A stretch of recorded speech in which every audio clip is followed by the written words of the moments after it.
Selamat malam, saya Valentina dari Kecara Forest Retreat. Hari ini saya akan melanjutkan pembacaan buku The Promise mulai dari halaman 393 sampai dengan 394. Mari kita mulai.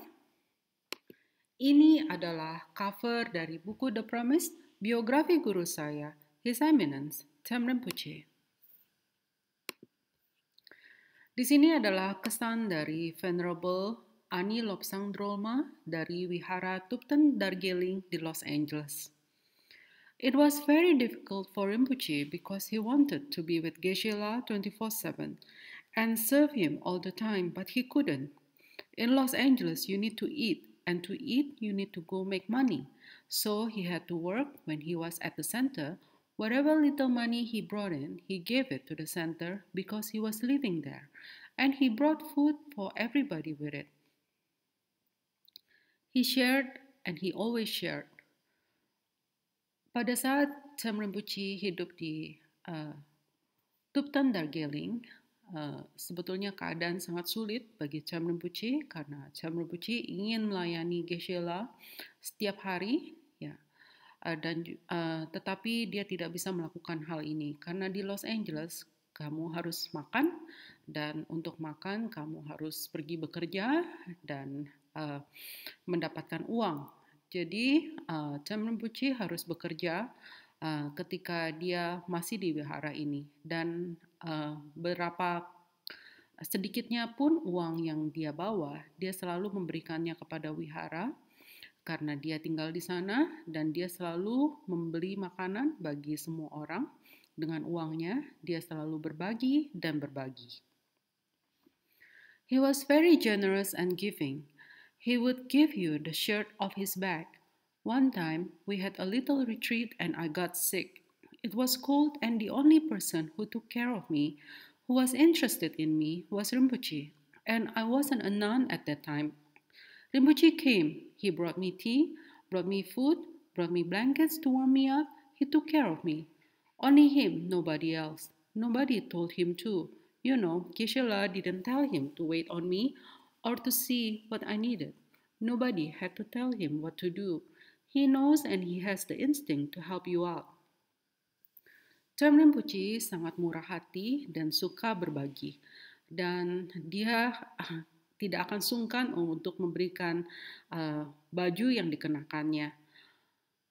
Pada suatu ketika kita sedang mengadakan retret kecil, saya jatuh sakit dan saya sangat kedinginan, dan satu-satunya orang yang merawat saya, yang tertarik dengan keadaan saya adalah Rinpoche, dan pada saat itu saya belum menjadi seorang biksuni.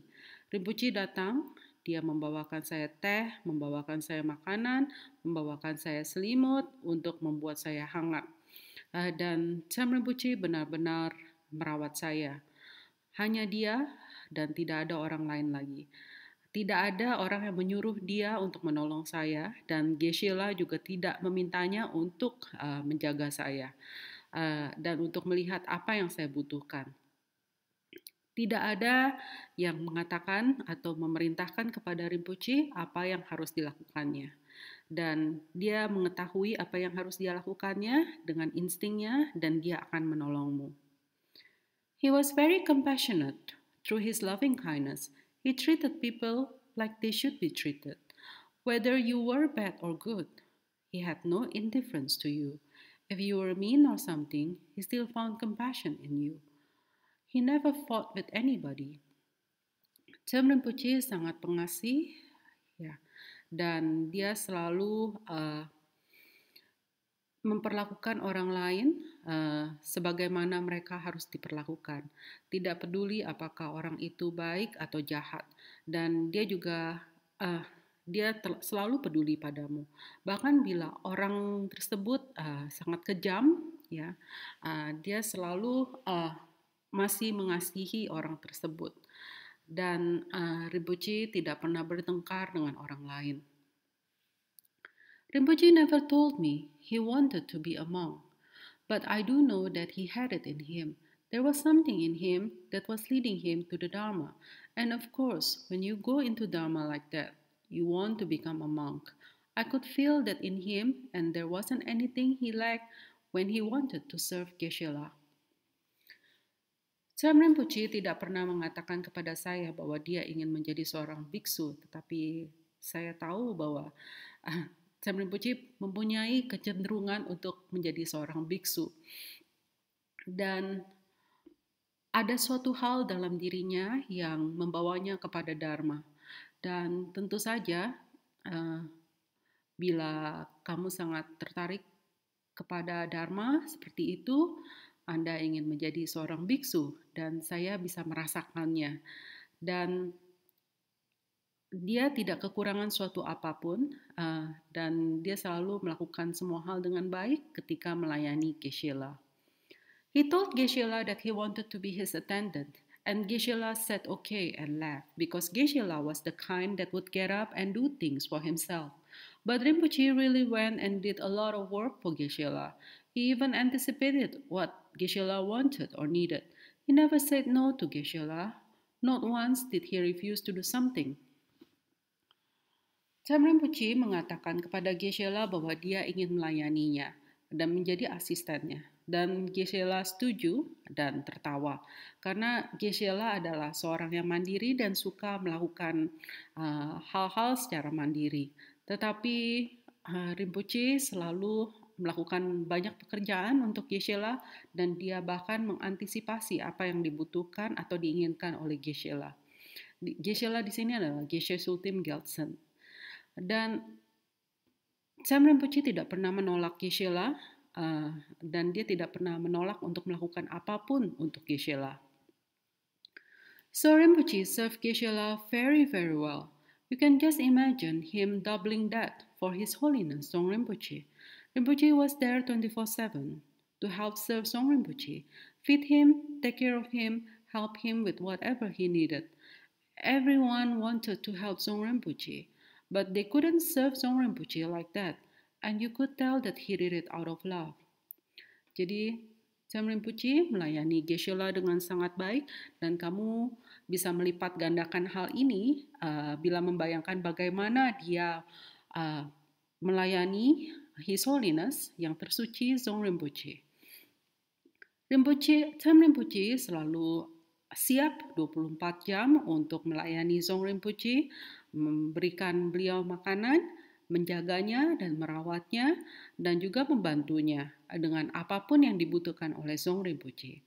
Setiap orang ingin membantu Song Rinpoche, tetapi tidak ada yang bisa melayani Song Rinpoche seperti Sam Rinpoche. Dan kamu bisa melihat bahwa Sam Rinpoche melakukan semua ini karena dia mencintai Song Rinpoche. Song Rinpoche and Sam Rinpoche were close like a father to a son. It was the same way with Geshe-la and Sam Rinpoche too. They had a very close relationship. They may not have shown it. Geshe-la wasn't the type to show much emotion, but in his heart, Geshe-la was there for him. Geshe-la has mentioned to me that he loved Rinpoche. They were like a team. They could get along very, very well. Song Rinpoche dan Sam Rinpoche, hubungan mereka adalah seperti ayah dengan putranya, dan begitu juga dengan hubungan Sam Rinpoche dan Geshe-la. Dan hubungan mereka sangat dekat, dan walaupun mereka tidak menunjukkannya, karena Geshe-la bukanlah orang yang suka menunjukkan emosi, tetapi dalam hatinya Geshe-la selalu ada untuk Rinpoche. Geshe-la juga mengatakan kepada saya bahwa dia sangat mencintai Rinpoche, dan mereka berdua seperti suatu tim, dan mereka bisa bekerja sama dengan sangat-sangat baik. Rinpoche was very committed. He was more committed to holding vows than I was. He never forgot to do his daily prayers, and I took that lesson from him. I knew back then that he has strength. Then, when he told me that he was really a Rinpoche from the past, I was amazed, yet I expected something like this. I could feel it in him, you know. I wasn't really that surprised. I was more surprised at myself that, hey, I was right. Hey, it's true. I could feel it in him. That he was something special. Rinpoche sangat berkomitmen, ya, dan dia juga sangat bertekad untuk memegang sumpahnya, bahkan tekad ini lebih kuat daripada tekad saya sendiri. Dan dia tidak pernah lupa untuk melakukan doa hariannya atau sadana, dan saya mencontoh dan mengambil pelajaran ini dari beliau.